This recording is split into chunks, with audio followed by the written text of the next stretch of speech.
Hello दोस्तों, आज हम लोग प्राचीन भारत के अंतर्गत मौर्योत्तर काल एवं गुप्त काल के विषय में समझेंगे, जिसमें कुछ महत्वपूर्ण तथ्य व बहुविकल्पी प्रश्न लेकर हम आपके समक्ष उपस्थित हुए हैं। तो पहला तथ्य है, मौर्य साम्राज्य के पतन के बाद भारत में कोई बड़ा साम्राज्य तत्काल दृष्टिगोचर नहीं होता है, नहीं दिखाई पड़ता है। मध्य एशिया से विदेशी आक्रमण हुए और इन आक्रमणकारियों ने उत्तर पश्चिमी सीमा प्रांत तथा मध्य भारत के एक बड़े क्षेत्र पर अपना अधिकार कायम कर लिया।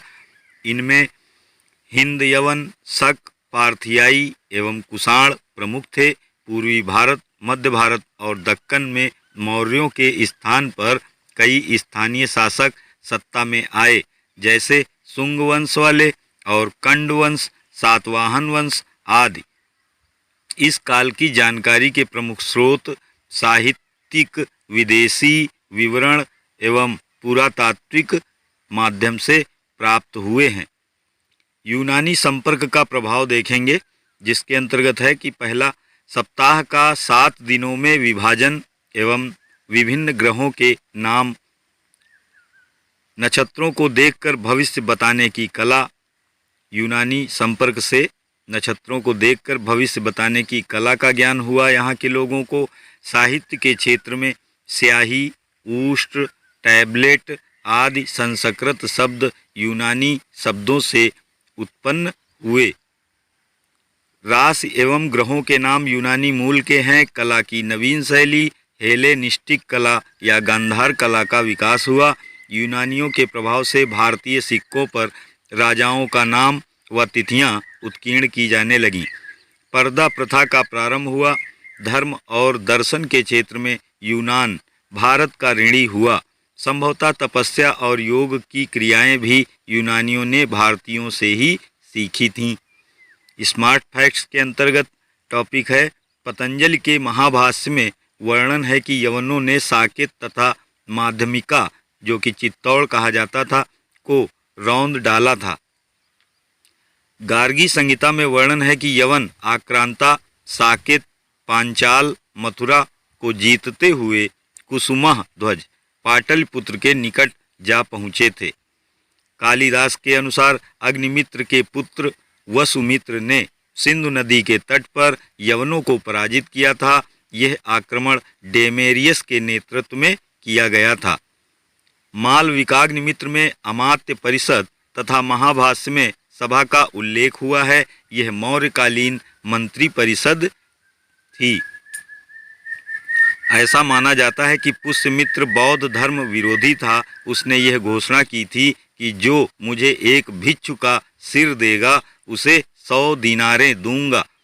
यानी उस समय की ये मुद्रा थी दीनार, तो वो 100 दीनारें देने की घोषणा करता है।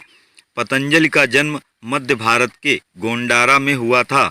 वह पुष्यमित्र के समकालीन थे। कौन? पतंजलि पुष्यमित्र के समकालीन थे। स्मार्ट फैक्ट्स के अंतर्गत देखेंगे, पतंजलि पुष्यमित्र के यज्ञ पुरोहित थे। सातवाहनों की राजकीय भाषा प्राकृत थी। इन्होंने ही सर्वप्रथम शीशे के सिक्के चलाए थे। किसने? सातवाहनों ने। इम्पॉर्टेंट फैक्ट है। भूमिदान प्रथा का प्रारंभ सातवाहनों ने ही किया था। सातवाहन राज परिवार में महिलाएं बौद्ध धर्म को प्रश्रय देती थीं, जबकि पुरुष प्रायः वैदिक धर्म का पालन करते थे। हिंद यूनानियों ने सर्वप्रथम भारत में लेख युक्त एवं रूप चित्रांकित सिक्के जारी किए थे। किसने? हिंद यूनानियों ने सबसे पहले। अगला फैक्ट है, मालवा के एक शासक विक्रमादित्य ने 57 ईसा पूर्व में शकों को पराजित किया था। इन्हीं विक्रमादित्य के नाम पर एक नवीन संवत विक्रम संवत या मालव संवत, जो कि 57 ईसा पूर्व की नींव पड़ी थी। यहाँ पे भारतीय मानचित्र में हम मौर्योत्तर काल देखेंगे, जो पिंक कलर में दिया गया है। ये कनिष्क का साम्राज्य है और ये प्रयाग के इर्द गिर्द के क्षेत्र से लेकर संपूर्ण अफगानिस्तान के भूभाग पर और इधर राजस्थान के हिस्से पर पूरा इनका क्षेत्र साम्राज्य था। और ये सातवाहन वंश का देखते हैं, जो कि मध्य भारत में गुजरात, महाराष्ट्र, आंध्र प्रदेश आदि ये इनके स्थान हैं जहाँ पे सातवाहनों का शासन था। पश्चिमी क्षत्रप के में देखेंगे तो यहाँ गुजरात, राजस्थान पूर्ण भाग में आ जाता है और मध्य प्रदेश का आंशिक भूभाग और पश्चिमी उत्तर प्रदेश का भी भूभाग इसमें ये पश्चिमी क्षत्रप हैं। चेर, चोल और पांड्य ये दक्षिण भारत में इनका शासन था।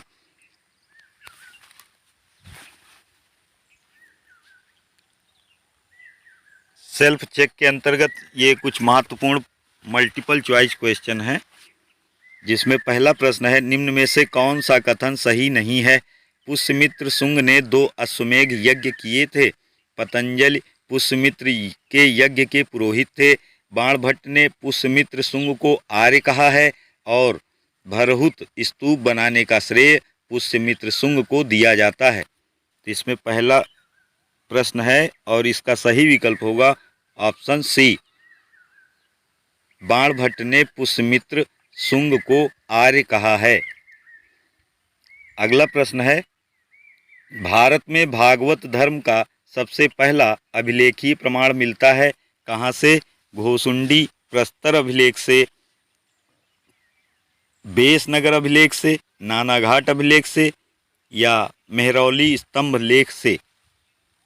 तो इसमें सही विकल्प होगा ऑप्शन बी, बेसनगर अभिलेख से भारत में भागवत धर्म का सबसे पहला अभिलेखीय प्रमाण प्राप्त हुआ है, बेसनगर अभिलेख से।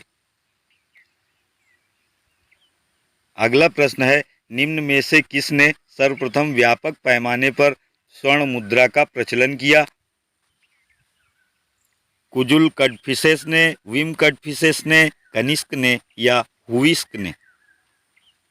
तो इसमें सही उत्तर होगा ऑप्शन बी, विम कडफिसेस ने सर्वप्रथम व्यापक पैमाने पर यानी बहुत अधिक मात्रा में स्वर्ण मुद्रा का प्रचलन किया। किसने? विम कडफिसेस ने। अगला प्रश्न है, सुमेलित कीजिए, जिसमें पहले शासक दिए गए हैं और दूसरी सूची में वंश दिए गए हैं, इनका सुमेलन करना है।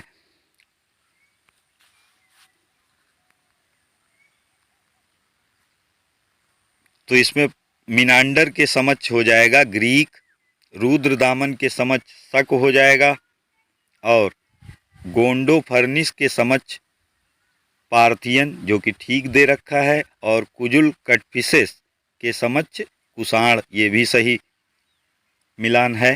केवल पहला दूसरा वो मिलान करना है, तो इसमें ऑप्शन बी सही हो जाएगा। देख लीजिएगा।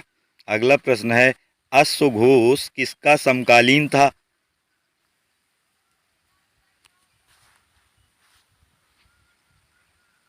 अशोक, हर्षवर्धन, कनिष्क या चंद्रगुप्त? तो अश्वघोष समकालीन था किसका? कनिष्क का।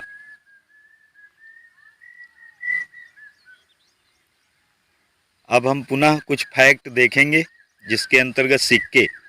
इस काल में विभिन्न प्रकार के सिक्के प्रचलित थे, यानी मौर्योत्तर काल में विभिन्न प्रकार के सिक्के प्रचलित थे और सोने के सिक्के निष्क, दिनार, सुवर्ण और पल, चांदी के सिक्के शतमान, तांबे के सिक्के काकड़ी तथा करसापण सोना, चांदी, तांबा, रांगा, सीसा आदि सभी धातुओं का होता था। हिंद यवन शासकों ने सर्वप्रथम सोने के सिक्के चलाए, जिन पर द्विभाषिक लेख होते थे। कुषाणों ने सर्वाधिक शुद्ध सोने के सिक्के तथा सबसे अधिक तांबे के सिक्के जारी किए। सातवाहन शासकों ने सर्वप्रथम शीशे के सिक्के जारी किए। इनके सिक्कों पर मछली, जहाज और शंख के चित्र बने हुए मिलते हैं।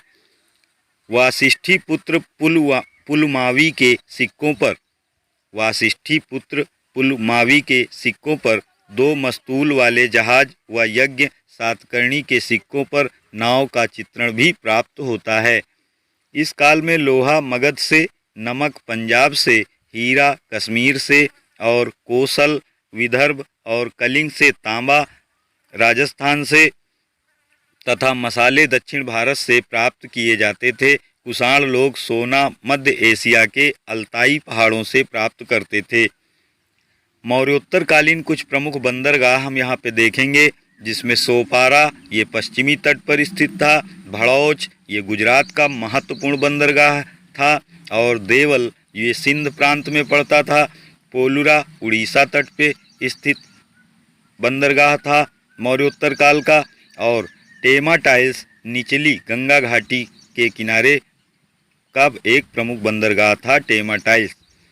चौल, समिल्ला, नौरा, मंगलोर, टिंडिस और मुजरिस ये केरल तट के महत्वपूर्ण बंदरगाह थे। अगला बंदरगाह है कोलवी, जिसको कोरकई भी कहा जाता है, और पुहार ये कावेरी पत्तनम के नाम से मशहूर है। तो इसमें नागपत्तनम और कमारा ये सभी तमिल तट पर स्थित प्रमुख मौर्योत्तरकालीन बंदरगाह थे।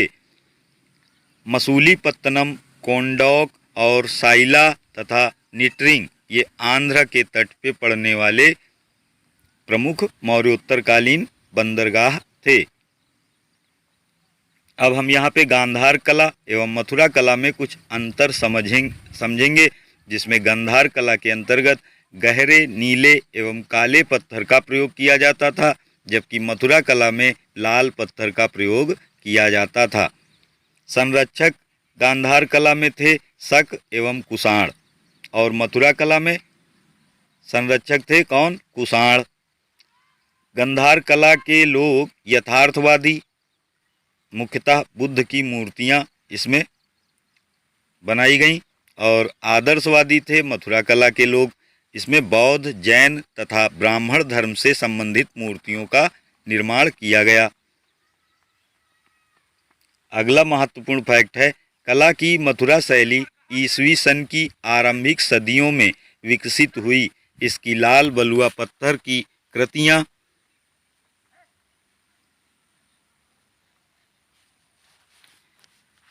कला की मथुरा शैली ईसवी सन की आरंभिक सदियों में विकसित हुई।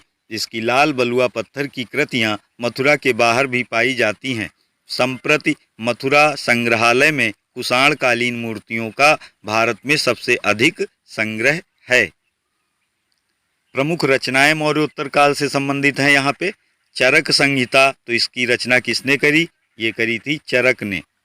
महाभाष्य की रचना पतंजलि ने। नाट्यशास्त्र की रचना भरत ने, और कामसूत्र की रचना वात्स्यायन ने। गाथा सप्तशती की रचना हाल ने। स्वप्नवासव दत्ता की रचना भास ने। बुद्धचरित व सौंदरानंद की रचना करी थी किसने? अश्वघोष ने। मृच्छकटिकम की रचना किसने करी? शूद्रक ने। और मिलिंद पन्नो की रचना करी थी नागसेन ने। तो ये रचनाएं हैं, इनका आप मनन कर लीजिए, परीक्षा में अक्सर ये पूछी जाती हैं। अगला तथ्य है मौर्योत्तरकालीन प्रमुख अभिलेख। इसके अंतर्गत सिनकोट अभिलेख ये मिनांडर के शासनकाल में, सिनकोट अभिलेख मिनांडर के शासन में लाया गया। और तख्ते बही अभिलेख इसका गोंडो फर्निस के शासन में इसका निर्माण हुआ। पंजतर अभिलेख ये कुषाण के समय। जूनागढ़ अभिलेख रुद्रदामन के समय। इम्पॉर्टेंट फैक्ट है ये, जूनागढ़ अभिलेख ये रुद्रदामन के समय बनाया गया, लिखा गया। और नानाघाट अभिलेख ये नागनिका के समय, और नासिक अभिलेख गौतमी बलश्री के समय, और अयोध्या अभिलेख धनदेव के समय।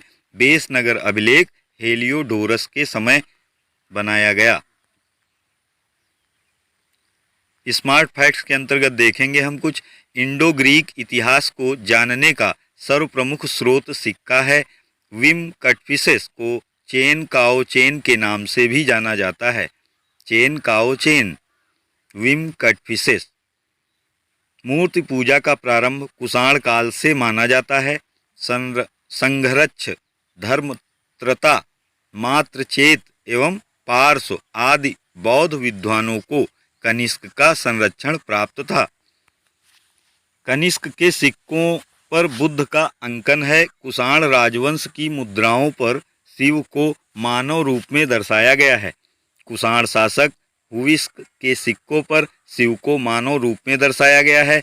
भारत सरकार द्वारा प्रयोग में आने वाला शक संवत कनिष्क ने प्रारंभ किया था। पुरुषपुर जो कि पेशावर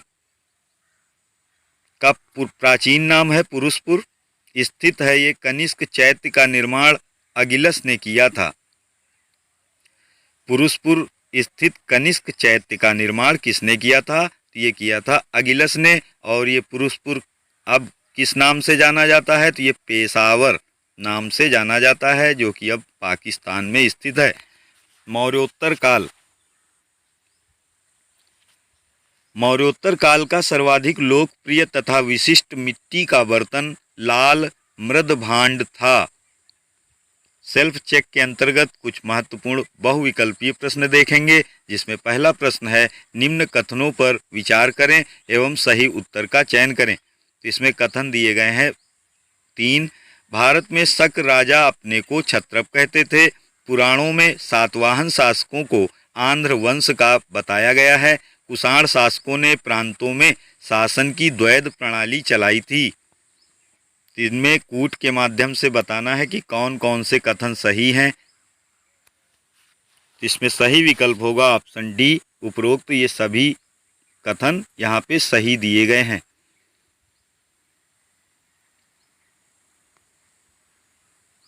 अगला प्रश्न है बुद्ध का किसके सिक्कों पर अंकन हुआ है?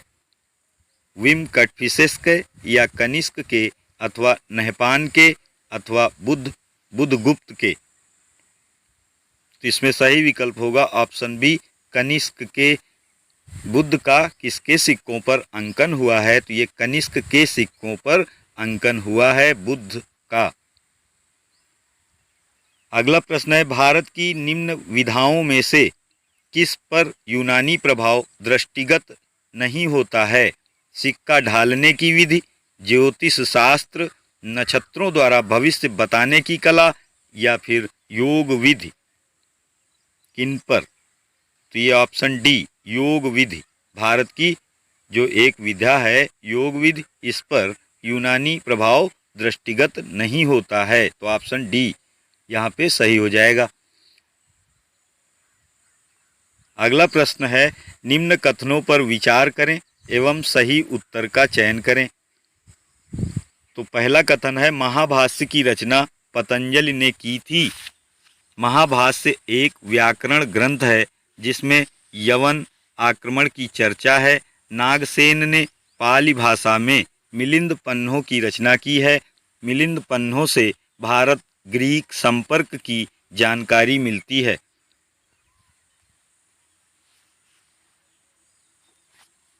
तो इसमें सही विकल्प होगा ऑप्शन डी ये सभी, यानी ये सभी चारों तथ्य यहाँ पर बिल्कुल सही दिए गए हैं।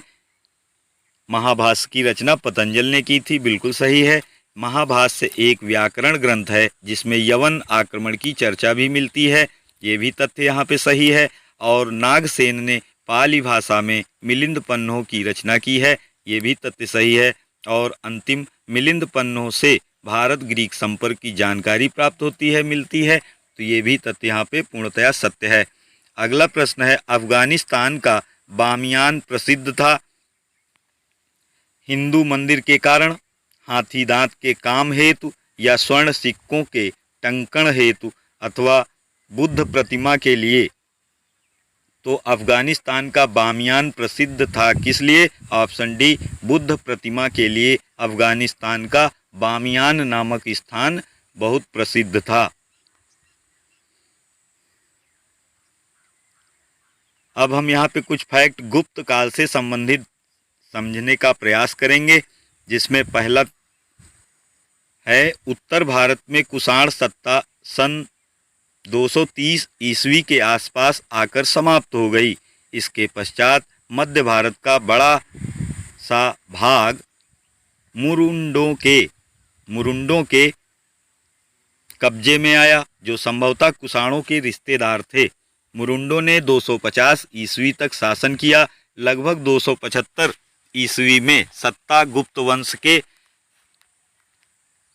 हाथ में आ गई। शक संवत जो कि 78 ईस्वी में शुरू हुआ, वह गुप्त संवत ये 319 ईस्वी में शुरू हुआ, के बीच 241 वर्षों का अंतर है।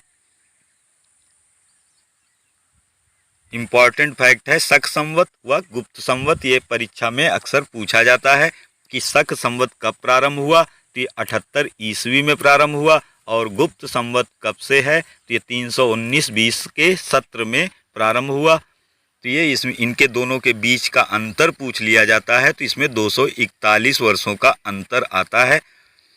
तो समुद्रगुप्त का विजय अभियान के अंतर्गत देखेंगे, प्रथम चरण आर्यावर्त या उत्तरी भारत के 9 शासकों को पराजित किया, जिनमें अहिछत्र के अच्युत, चंपावती के नागसेन, विदिशा के गणपतिनाथ प्रमुख थे। इन राज्यों को प्रत्यक्ष रूप से अपने साम्राज्य में मिला लिया। द्वितीय चरण पंजाब के गणतंत्र जैसे अर्जुनायन, मालव, यौधेय, माडक, आभीर, काव, खरपरिक तथा सीमावर्ती राज्यों जैसे समतट, कामरूप यानी कश्मीर,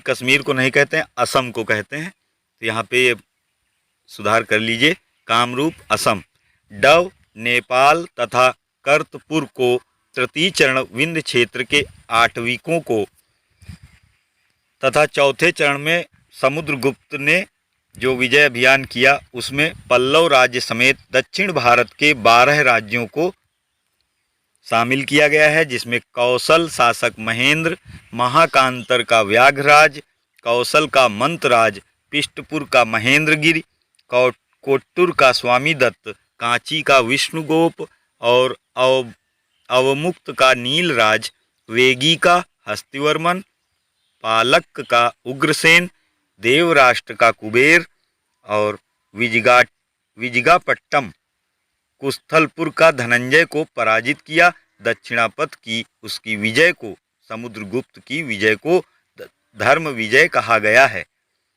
पांचवा चरण समुद्रगुप्त का था, जिसमें उत्तर पश्चिम भारत के कुछ विदेशी राज्यों को भी पराजित किया।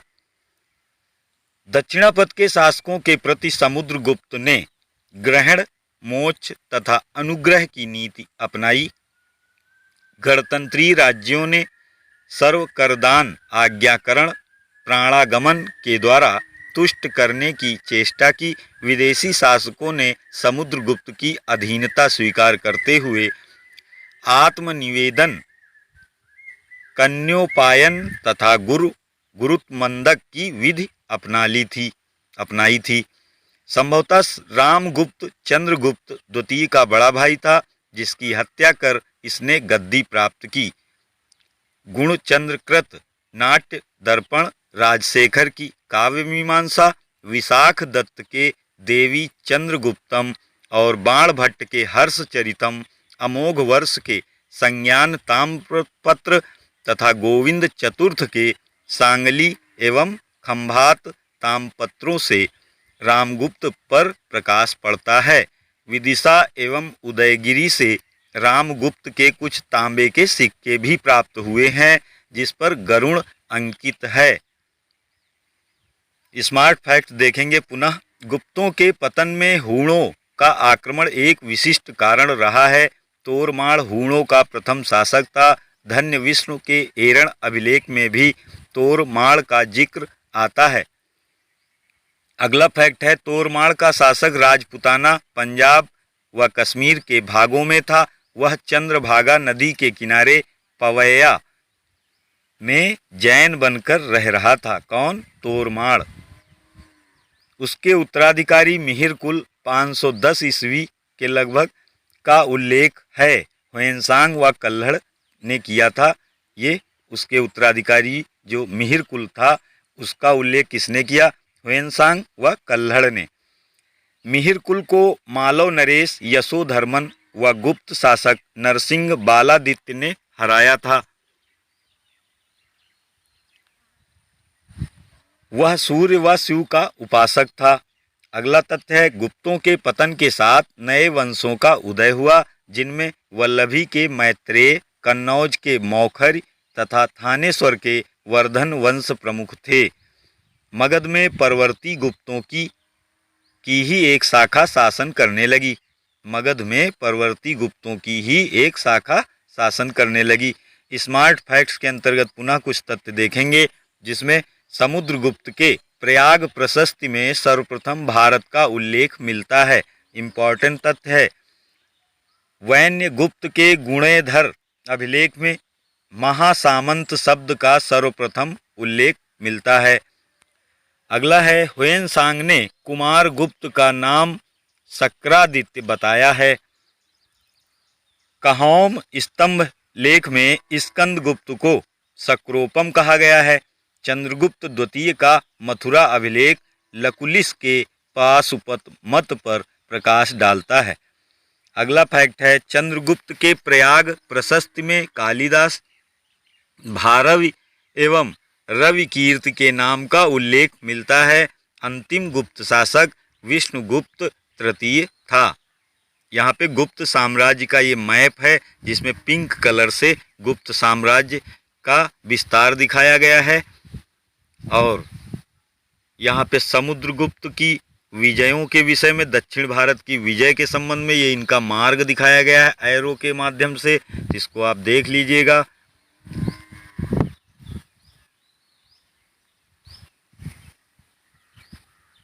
सेल्फ चेक के अंतर्गत हम देखेंगे, जिसमें कुल 5 प्रश्न हैं।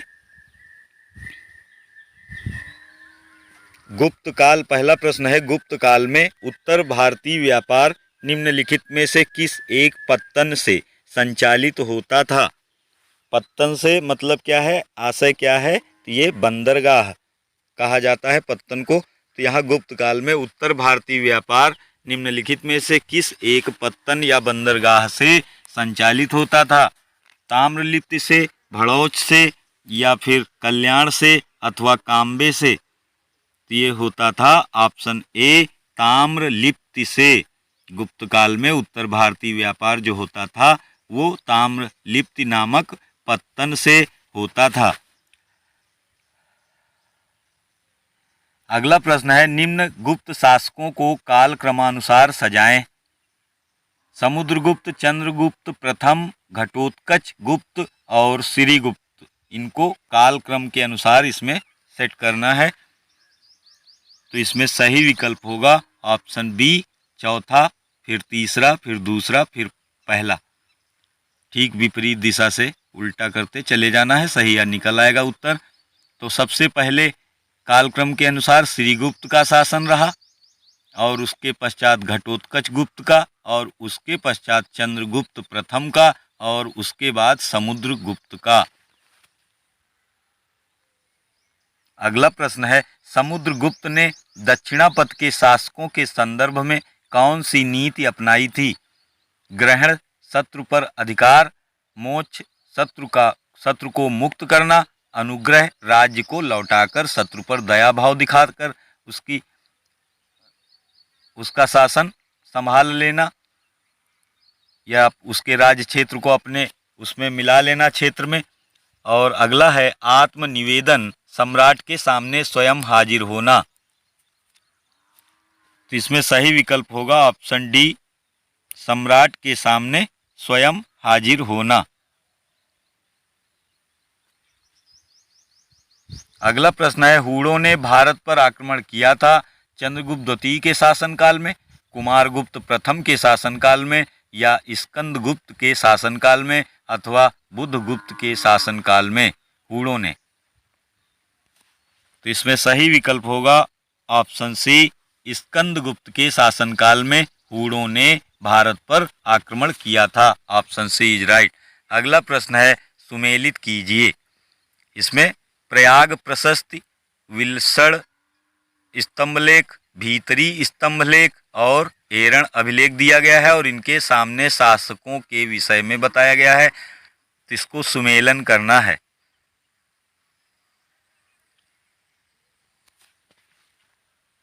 तो इसमें सही विकल्प हो जाएगा ऑप्शन ए, पहला, दूसरा, तीसरा, चौथा, यानी क्रम से सभी सुमेलित हैं। प्रयाग प्रशस्ति ये समुद्रगुप्त के समय, और विलसड़ स्तंभलेख ये कुमारगुप्त के समय, और भीतरी स्तंभलेख स्कंदगुप्त के समय, एरण अभिलेख भानुगुप्त के समय हुए। कुछ प्रमुख अधिकारी और उनके कार्यों के विषय में समझेंगे, उनके पदों के विषय में जानकारी प्राप्त करेंगे। यहाँ पे फैक्ट के अंतर्गत हरिसेन समुद्रगुप्त का संधि विग्रहिक एवं महादंडनायक था। वीरसेन ये चंद्रगुप्त द्वितीय का संधि विग्रहिक था। और शिखर स्वामी ये चंद्रगुप्त द्वितीय का मंत्री एवं कुमारामात्य था। पृथ्वीसेन ये कुमारगुप्त का मंत्री एवं कुमारामात्य का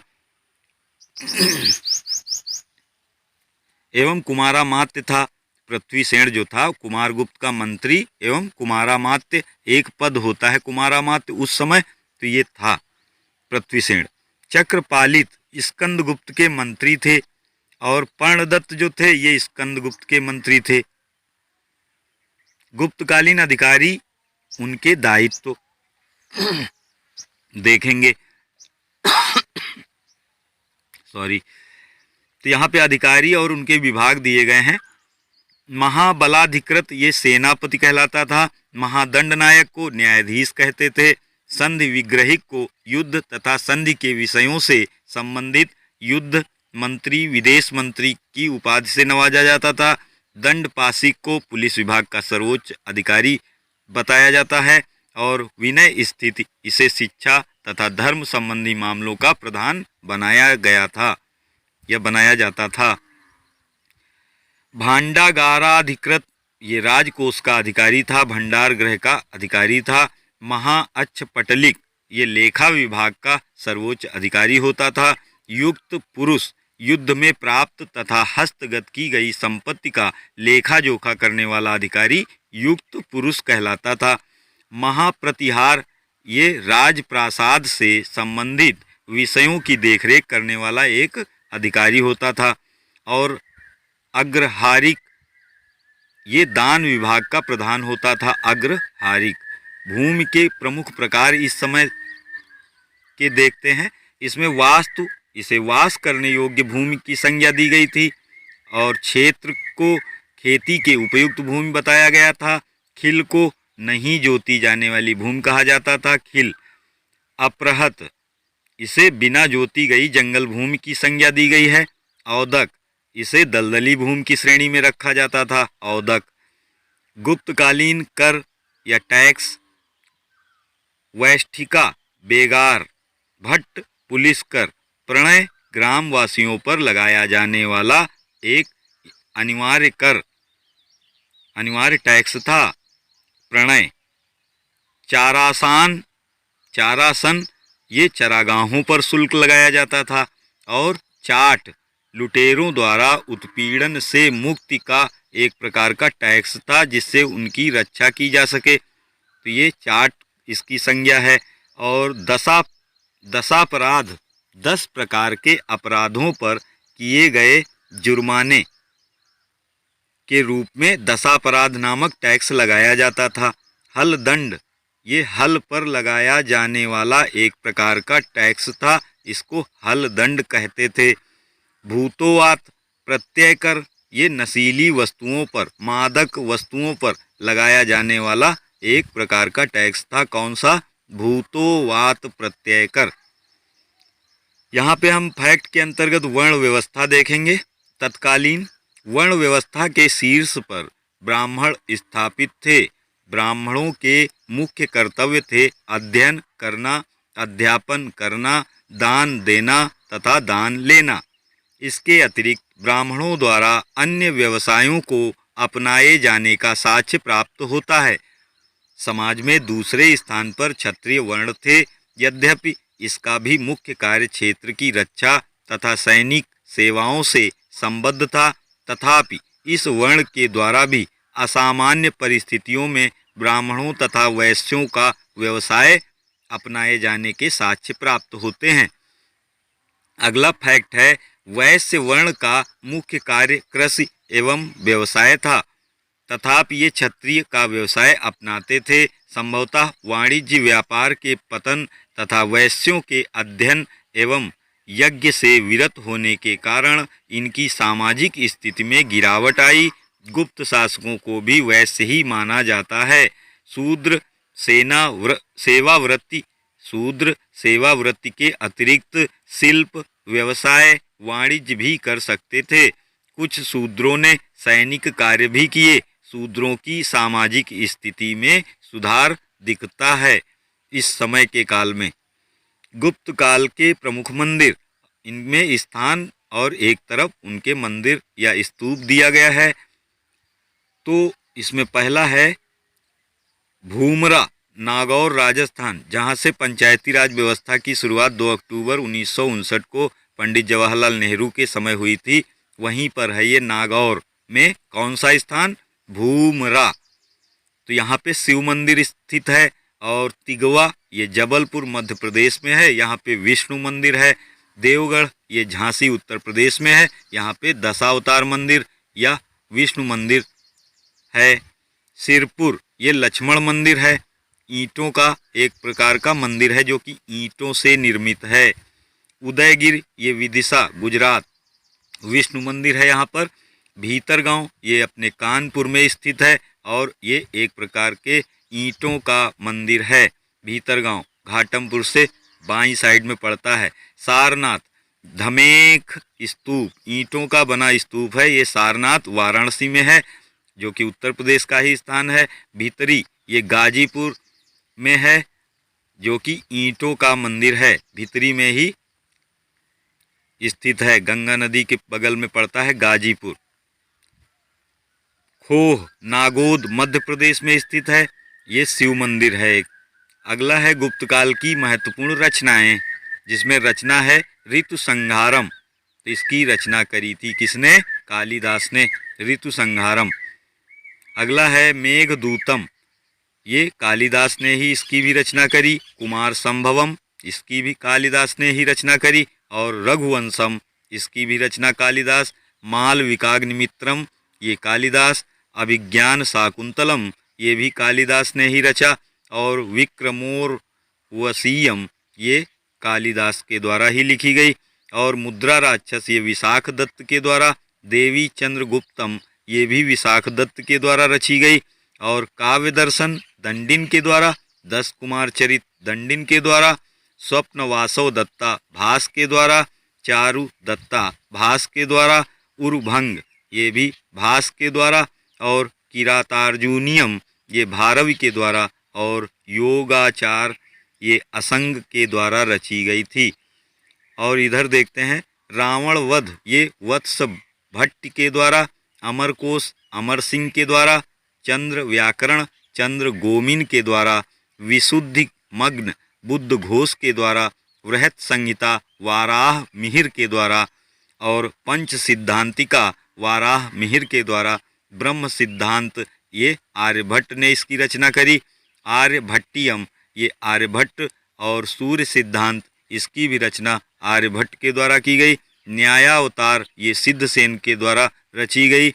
और पंचतंत्र विष्णु शर्मा, ये अक्सर परीक्षा में पूछा जाता है कि पंचतंत्र की रचना किसने करी, तो ये विष्णु शर्मा ने करी थी। नीति शास्त्र कामंदक ने। कामसूत्र वात्सायन ने। चरक संहिता की रचना चरक के द्वारा की गई। मृच्छकटिकम की रचना शूद्रक के द्वारा की गई। ये कुछ महत्वपूर्ण रचनाएं थीं, इनका आप मनन कर लीजिएगा, जो परीक्षा के दृष्टिकोण से अत्यंत ही महत्वपूर्ण है। गुप्तकालीन नाटक एवं नाटककार के विषय में समझेंगे। तो नाटक है मालविकाग्निमित्रम। तो इसके नाटककार कौन थे? तो कालिदास थे। और इसका विषय क्या था? तो ये था अग्निमित्र एवं मालविका की प्रणय कथा पर आधारित एक प्रकार का नाटक था। विक्रमोर्वशीयम, ये कालिदास द्वारा रचित नाटक था। इसमें सम्राट पुरुरवा एवं उर्वशी अप्सरा की प्रणय कथा पर आधारित ये नाटक का विषय था। अभिज्ञान शाकुंतलम कालिदास द्वारा रचित नाटक है और ये दुष्यंत तथा शकुंतला की प्रणय कथा पर आधारित था। मुद्रा राक्षसम, इसमें विशाख दत्त के द्वारा इसकी मुद्रा राक्षस का नाटककरण किया किसने? विशाख दत्त ने। नाट्यकरण किया किसने? विशाखदत्त ने। इस ऐतिहासिक नाटक में चंद्रगुप्त मौर्य के मगध के सिंहासन पर बैठने की कथा का वर्णन है। किसमें? मुद्रा राक्षस में चंद्रगुप्त मौर्य के मगध के सिंहासन पर बैठने की कथा का विस्तृत वर्णन किया गया है। देवी चंद्रगुप्तम, इसमें विशाखदत्त ने इसका नाट्यकरण किया। इस ऐतिहासिक नाटक में चंद्रगुप्त द्वितीय द्वारा सकराज का वध कर ध्रुव स्वामिनी से विवाह का वर्णन है। मृच्छकटिकम, इसमें शूद्रक ने इसका नाट्यकरण किया। इस नाटक में नायक चारुदत्त, नायिका वसंत सेना के अतिरिक्त राजा, ब्राह्मण, जुआरी, व्यापारी, वेश्या, चोर, धूर्त दास आदि का वर्णन मिलता है। स्वप्न वासव दत्ता भास ऋषि के द्वारा लिखा गया या नाट्यकरण किया गया। इसमें महाराज उदयन एवं वासव दत्ता की प्रेम कथा का वर्णन किया गया है। प्रतिज्ञा यौगंधरायणम भास, इसमें महाराज उदयन किस तरह यौगंधरायण की सहायता से वासव दत्ता को उज्जैनी से लेकर भागता है, इसका वर्णन मिलता है। किसमें? प्रतिज्ञा यौगंधरायणम, ये भास ऋषि द्वारा लिखा गया। चारुदत्तम, ये भास के द्वारा। इस नाटक का नाट्य चारुदत्त मूलतः भास की कल्पना है।